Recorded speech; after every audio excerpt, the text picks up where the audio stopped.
Napansin mo ba na yung mga taong mukhang kalmado at panatag sa buhay, sila rin madalas ang tahimik lang? Hindi sila maingay, hindi sila palaging nagkukwento o nagpo-post tungkol sa sarili nila.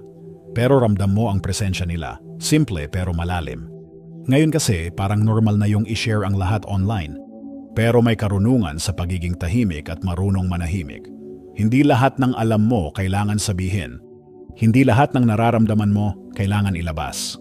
At hindi lahat ng nangyayari sa'yo kailangan i-post. Sabi ng mga Stoic, ang tunay na lakas, tahimik. Hindi kailangan ipagsigawan. Minsan, mas malakas pa ang pananahimik kaysa sa maraming salita. Hindi ito tungkol sa pagtatago ng totoo, kundi sa pagiging matalino kung kailan ka dapat magsalita at kung kailan mas okay ang manahimik. Kapag pinipili mong huwag agad magbahagi, pinoprotektahan mo ang sarili mo, ang respeto mo sa sarili, ang kapayapaan ng isip, at ang katahimikan ng puso. Hindi mo hinahayaan ang opinyon ng iba ang magdikta ng damdamin mo.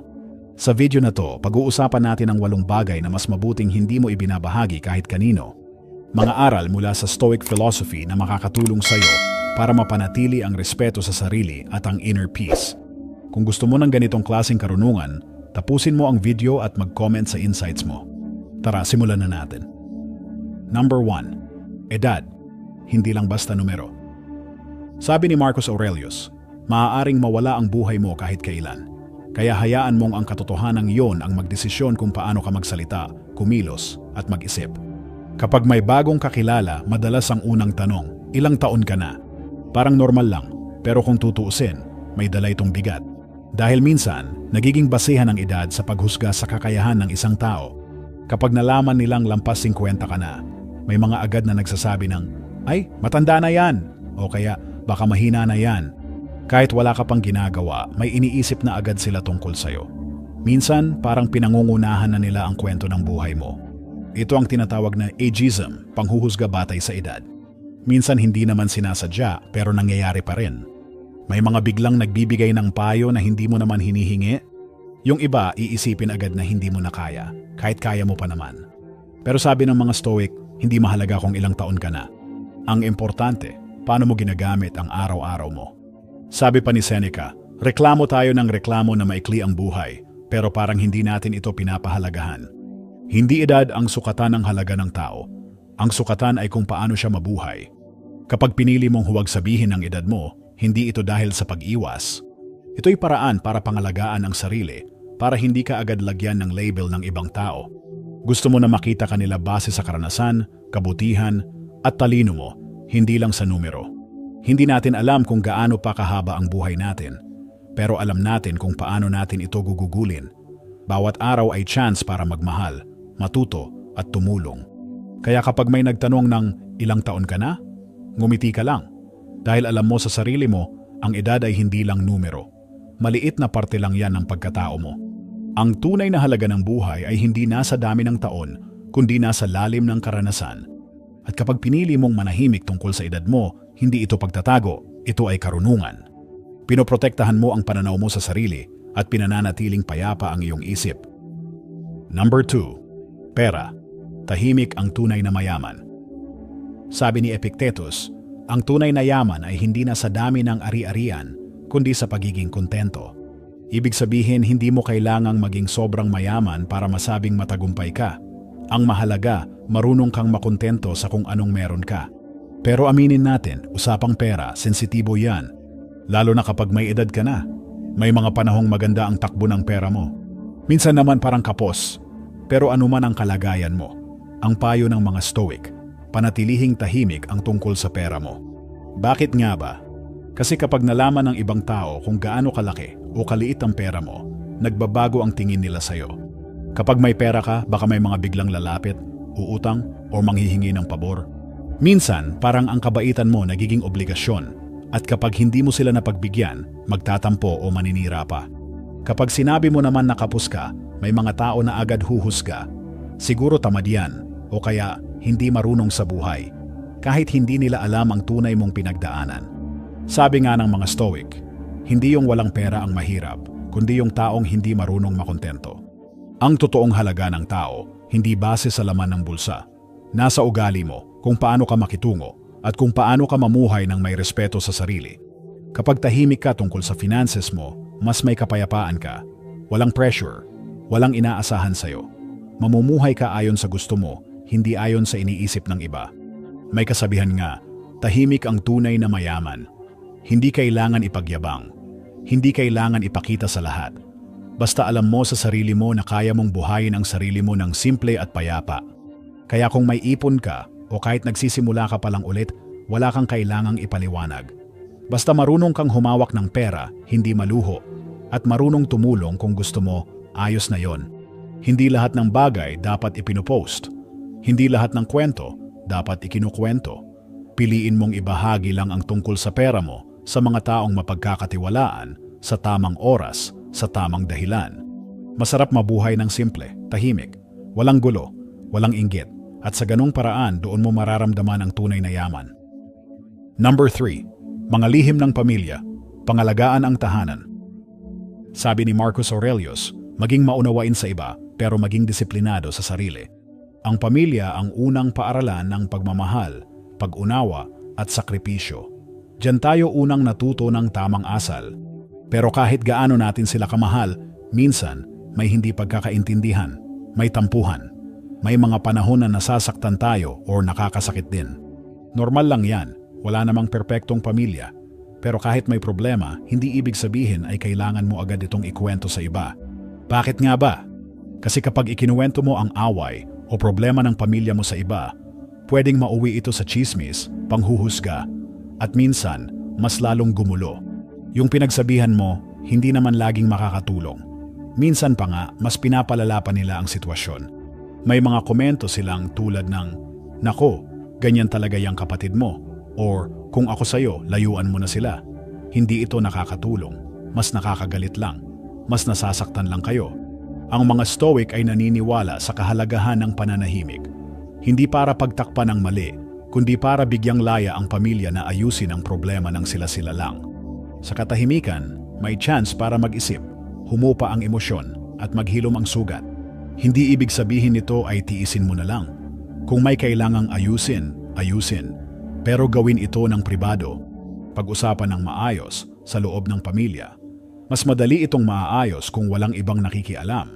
Kapag inilalantad natin ang problema ng pamilya sa iba, nawawala ang tiwala, nasisira ang respeto, at mas masakit, minsan, yung ibang tao pa ang nasisiyahan habang ang pamilya mo ang nagkakahiwa-hiwalay.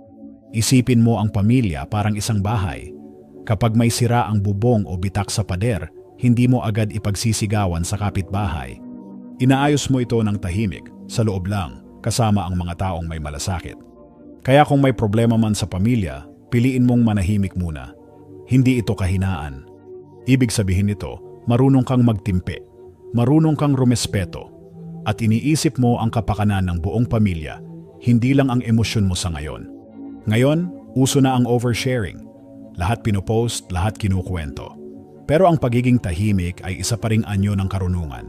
Pangalagaan mo ang tahanan mo, protektahan mo ang tiwala sa loob ng pamilya. Dahil sa oras ng pangangailangan, sila pa rin ang una mong matatakbuhan, hindi ang mga pinagsabihan mo ng hinaing. Sabi nga ng mga Stoic, may mga bagay na mas mainam panatilihin sa sarili. At pagdating sa pamilya, ang pananahimik ay tanda ng tunay na pagmamahal at respeto. Number 4. Kalusugan. Huwag hayaang i-define ka ng sakit. Sabi ni Seneca, isang Stoic philosopher, minsan ang mabuhay lang ay isang uri na ng katapangan. Totoo ito, lalo na habang tayo'y tumatanda. Dumarating ang iba't ibang sakit, panghihina ng katawan at mga pagbabago sa kalusugan.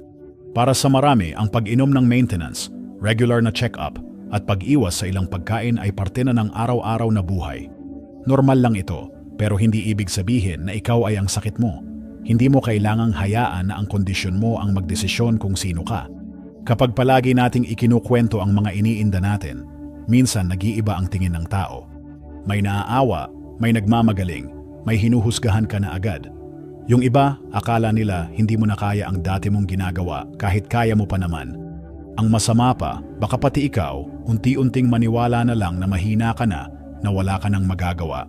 Nawawala ang tiwala mo sa sarili at pati ibang bahagi ng pagkatao mo tulad ng katalinuhan mo, kabutihan mo at lakas ng loob ay natatabunan ng kwento ng karamdaman. Pero sabi ng mga Stoic, ang sakit ay bahagi lang ng buhay. Hindi ito ang kabuuan mo. Oo, pwedeng may iniinda ka, pero hindi ito ang buong ikaw.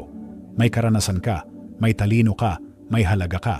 Hindi masama ang magbahagi tungkol sa kalusugan, pero piliin mo kung kanino mo ito ikukwento. Hindi kailangan sabihin sa lahat kung anong gamot ang iniinom mo o kung anong kondisyon ang meron ka. Minsan, mas nakakagulo pa ito kaysa makatulong. May mga tao na biglang magbibigay ng payo, subukan mo to, o mag-juice ka lang, gagaling ka na. Pero hindi lahat ng payo ay akma sa kalagayan mo. At minsan, dagdag stress pa ito. Ang mahalaga, panatilihin mo ang dignidad mo. Ikaw pa rin ang may kontrol kung paano mo haharapin ang sitwasyon. Hindi dahil may sakit ka, ibig sabihin wala ka ng halaga. Ang totoo, ang dami mo pa ring maibabahagi. Karunungan, pagmamahal at inspirasyon. Kung kailangan mo ng tulong, humingi ka, pero sa tamang tao. Hindi mo kailangan i-broadcast ang pinagdadaanan mo. Ang katahimikan, minsan ay nagbibigay ng mas malalim na tapang. Maaring humina ang katawan, pero ang isip at puso mo, ikaw pa rin ang may hawak niyan. Kaya huwag mong hayaan na ang sakit ang magpakilala kung sino ka. Hindi ito ang kabuuan mo, ikaw ay higit pa sa iniinda mo. At kung araw-araw ay patuloy kang lumalaban ng tahimik, kalmado, at may pag-asa, yan ang tunay na lakas. Number 5. Sexualidad. Ang intimacy ay banal. Sabi ni Marcus Aurelius, ang kaligayahan mo sa buhay ay nakadepende sa klase ng iniisip mo. Isa sa pinaka-personal na bahagi ng buhay natin ay ang buhay pag-ibig at pagiging malapit sa isang tao. Pero sa panahon ngayon, marami ang sanay na ikwento ito sa iba. Pinopost sa social media, ikinukwento sa barkada, o pinapakialaman ng ibang tao. Pero ayon sa mga Stoic, ang intimacy o pagiging malapit sa isang tao ay isang sagradong bagay. Hindi ito para ipagmalaki o i-share sa publiko. Dapat itong panatilihing tahimik at pribado, hindi dahil nakakahiya, kundi dahil karapat-dapat itong respetuhin. Kapag palagi mong kinukuwento ang tungkol sa relasyon mo, lalo na ang mga problema, nawawala ang respeto sa isa't isa. Nawawala rin ang tiwala. Halimbawa, kung may tampuhan kayo ng partner mo, tapos ikinuwento mo agad sa kaibigan o kamag-anak, baka mas lalo lang lumala. Maraming makikialam, maraming opinyon, pero hindi lahat ng payo ay makakatulong. Minsan, yung dapat sa inyong dalawa lang, nagiging chismis na ng iba. At dahil doon, nasisira ang tiwala at lalim ng relasyon. Sabi ng Stoic philosophy, matutong magtimpi sa salita at damdamin. Kung mahalaga sa iyo ang relasyon mo, pipiliin mong protektahan ito kaysa ikuwento. Ang tunay na relasyon ay pinalalakas sa katahimikan, hindi sa dami ng likes o kwento sa labas.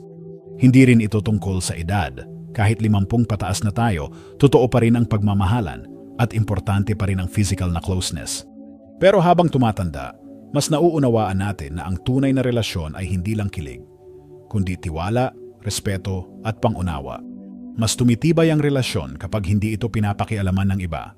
Hindi mo kailangang i-post kung gaano kayo kasaya. Ang mahalaga, kayo mismo ang nakakaalam ng halaga ninyo sa isa't isa. At kapag may problema, mas madaling ayusin kung kayong dalawa lang ang nag-uusap.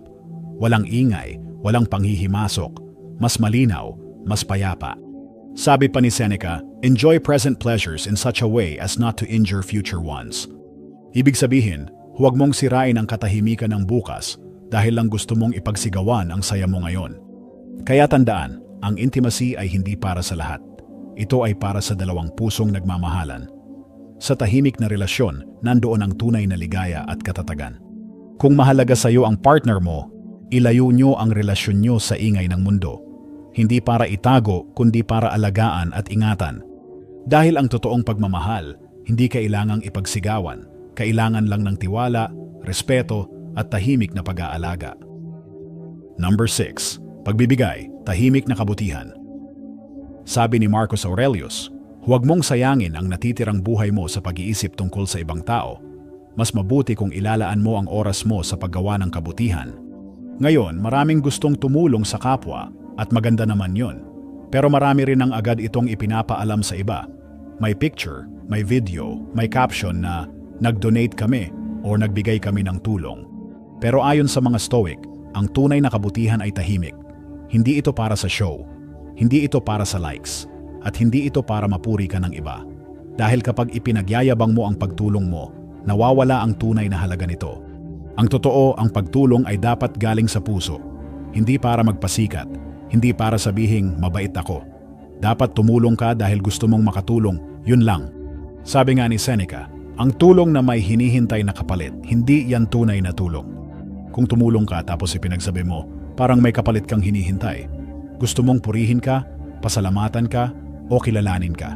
Pero ang tunay na kabutihan, hindi kailangang makita ng iba. Hindi kailangan i-post, hindi kailangang ikuwento. Kapag tumutulong ka ng tahimik, ang ligaya ay nanggagaling sa loob. Wala kang hinihintay na kapalit. At ang natulungan mo, hindi mo napahiya. Binigyan mo siya ng tulong, pero binigyan mo rin siya ng respeto. Marami kasing tao na nahihiya tumanggap ng tulong, lalo na kung alam nilang ikukwento ito sa iba. Kaya kung totoo ang layunin mong tumulong, gawin mo ito ng tahimik at may kababaang loob. Hindi mo kailangang sabihing mabuti kang tao.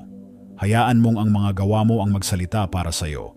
Minsan, ang simpleng pagtulong na walang camera, walang audience, mas may halaga pa kaysa sa malalaking donasyong pinopost online. Kung may maibibigay ka, oras, pera, payo o simpleng pag-abot ng kamay, ibigay mo. Pero huwag mo nang bilangin, huwag mong ikwento, at huwag mong ipagmalaki. Sabi nga sa kasabihan, ang tunay na mayaman ay yung tumutulong ng hindi ipinagmamalaki. Sa tahimik na kabutihan, nandoon ang tunay na dangal, nandoon ang tunay na puso. Kaya sa susunod na may pagkakataon kang tumulong, tanungin mo ang sarili mo, para saan ko ito ginagawa? Para sa kanila o para mapansin ako? Kung talagang para sa kanila, huwag mo na ipaalam. Tahimik mong ibigay, buong puso mong iabot. Dahil sa huli, ang pinakamagandang tulong ay yung hindi na kailangang ipagsabi. Number 7. Karangalan, hindi ito kailangan isigaw. Sabi ni Epictetus, hindi ang nangyayari sa iyo ang mahalaga, kundi kung paano ka tumugon dito. Ang karangalan ay isa sa pinakamahalagang bagay na pwedeng taglayin ng isang tao, pero hindi ito kailangang ipagsigawan o ipagmalaki. Kung talagang nirerespeto ka ng ibang tao, hindi mo na kailangang ipaalala sa kanila ang mga nagawa mo. Makikita nila ito sa kilos mo, sa ugali mo, at sa paraan ng pakikitungo mo sa iba. Lalo na pag medyo may edad na tayo, natural lang na gusto nating maipakita kung gaano tayo nagsikap sa buhay, kung gaano karaming sakripisyo ang dinaanan natin, o kung anong tagumpay ang naabot natin. Wala namang masama doon, pero sabi ng mga Stoic, mas malalim ang karangalan kapag tahimik mo lang itong dala. Kasi kapag sobrang pinupuri mo ang sarili mo, minsan ang dating sa ibang tao ay nagyayabang ka. At kapag ganyan, may mga naiinggit, may naninira, at may humuhusga. Imbis na hangaan ka, nagkakaroon pa ng negatibong tingin ng iba. Ang tunay na karangalan ay hindi mo kailangang ipilit. Kusang dumarating yan kapag namumuhay ka ng tama. Kahit walang nakakakita, kahit walang pumapalakpak. Kapag ang kilos mo ay totoo at ayon sa paninindigan mo, doon ka mas nirerespeto ng mga tao. Hindi mo na kailangan ng papuri o kumpirmasyon. Sabi rin ng mga Stoic, ang tunay na kapayapaan ay galing sa loob mo, hindi sa kung ano ang sinasabi ng ibang tao. Kung alam mong tama ka at may dangal kang taglay, sapat na yon. May isa pang panganib sa sobrang pagyayabang. Parang lagi mong kailangang patunayan ang sarili mo. Laging may pressure na huwag magkamali. Kasi baka masira ang imahe na pinapakita mo. Pero ang tunay na karangalan, hindi natitinag sa pagkakamali. Mas lumalakas pa nga ito kapag marunong kang tumanggap ng pagkukulang, humingi ng tawad, at bumangon muli. Kaya imbes na ipagsigawan ang mga nagawa mo, mas mabuting hayaan mo na ang gawa mo ang magsalita. Hindi mo kailangang i-post, ikwento, o ipagyabang ang tagumpay mo. Kung totoo at galing sa puso, mapapansin din yan, kahit hindi mo sabihing ikaw ang gumawa. Dahil ang pinakarespetadong tao ay hindi yung palaging maingay, kundi yung marunong gumawa ng tama kahit walang nakakakita. Ang karangalan ay hindi medalya na ipinapakita sa lahat. Ito ay isang ugali na dapat isabuhay araw-araw. At ang mga taong may tunay na dangal, hindi sila maingay. Tahimik lang silang kumikilos pero totoo ang kanilang puso. Number 8. Mga insulto o panlalait, bitawan mo na. Sabi ni Epictetus, ikaw ang may kontrol sa isip mo, hindi sa mga bagay na nangyayari sa paligid mo. Kapag naintindihan mo ito, doon mo mararamdaman ang tunay na lakas. Sa buhay, hindi talaga maiiwasan ang pangiinsulto, panlalait o panghuhusga. May mga tao talagang maninira, magpaparinig o magsasabi ng hindi maganda tungkol sa'yo kahit wala ka namang ginagawang masama. Masakit, oo, pero mas lalong sumasakit kapag paulit-ulit mong iniisip ang mga sinabi nila. Kapag palagi mong binabalikan ang masasamang salita, para mo na ring binibigyan sila ng kapangyarihan sa buhay mo. Tapos na silang manakit pero ikaw, dala mo pa rin yung sakit. Ang turo ng mga Stoic, hindi natin hawak ang ugali ng ibang tao, pero hawak natin kung paano tayo tutugon. Ikaw ang may desisyon kung magagalit ka, haaway ka, o pipiliin mong manahimik at magpatuloy sa buhay. Mahirap ito, lalo na kung malapit sa iyo ang taong nanakit. Pero tandaan, ang tunay na lakas ay nasa kakayahang magpatawad at mag-move on. Hindi mo kailangang gumante para masabing malakas ka. Kapag nagpatawad ka, hindi ibig sabihin ay okay lang ang ginawa nila. Ibig sabihin lang nito, ayaw mo nang pasanin ang bigat. Gusto mong maging payapa. Gusto mong magpatuloy. Hindi mo rin kailangang ikwento sa lahat ang ginawa nila. Dahil habang kinukwento mo ang sakit, lalo mo lang itong binubuhay. At sa bandang huli, ikaw rin ang nahihirapan. Mas magaan ang buhay kapag natutunan mong bitawan ang galit at sakit para sa sarili mong kapayapaan. Hindi mo na kailangang hintayin na humingi sila ng tawad. Hindi mo kailangang patunayan ang kahit ano. Kapag natuto kang magpatawad, mas magiging kalmado ang isip mo. Mas magiging tahimik ang puso mo. At mas magiging malaya ka. Tandaan mo ito, ang galit ay parang sako ng bato. Habang bitbit mo ito, ikaw ang napapagod. Pero kapag binitawan mo na, doon mo lang mararamdaman ang gaan at ginhawa. Kaya kung may mga taong nanakit sa iyo noon, pinahiya ka, nilait ka, siniraan ka, bitawan mo na. Hayaan mong ang pananahimik mo ang sagot. Hayaan mong ang kapayapaan mo ang maging tagumpay. Dahil sa totoo lang, ang tunay na panalo ay hindi yung nakaganti, kundi yung nakalaya. Sa panahon ngayon, halos lahat gusto magsalita, mag-post at ipakita ang buhay nila sa publiko. Pero tandaan mo, ang pananahimik ay hindi kahinaan. Ito ay kapangyarihan. Kapangyarihang piliin kung kailan ka magsasalita at kung kailan mas mabuting manahimik. Kapag marunong kang manahimik, napoprotektahan mo ang sarili mo. Napananatili mo ang respeto mo sa sarili, ang dignidad mo at ang katahimikan ng isip mo. Hindi mo kailangang ipagsigawan lahat ng alam mo, nararamdaman mo o nagawa mo. Minsan, yung mga bagay na tahimik lang, yun ang mas may bigat. Kung sa tingin mo may natutunan ka mula sa Stoic teachings na napag-usapan natin ngayon, mag-comment ng 1 sa baba. Kung meron ka namang ibang pananaw o hindi ka sang-ayon, mag-comment ng 0. Gusto pa rin naming marinig ang iniisip mo. At syempre, huwag mong kalimutang i-like, i-share at mag-subscribe para sa mas marami pang aral na makakatulong sa araw-araw mong buhay mula sa karunungan ng mga Stoic. Bago tayo magtapos, isang simpleng paalala. Tandaan mo, ang tunay na lakas ay hindi maingay. Ito'y tahimik na paninindigan mula sa loob. Salamat sa panonood. Manatiling kalmado, manatiling matalino, at patuloy na mabuhay ng may katahimikan at karunungan. Kita-kits sa susunod na video.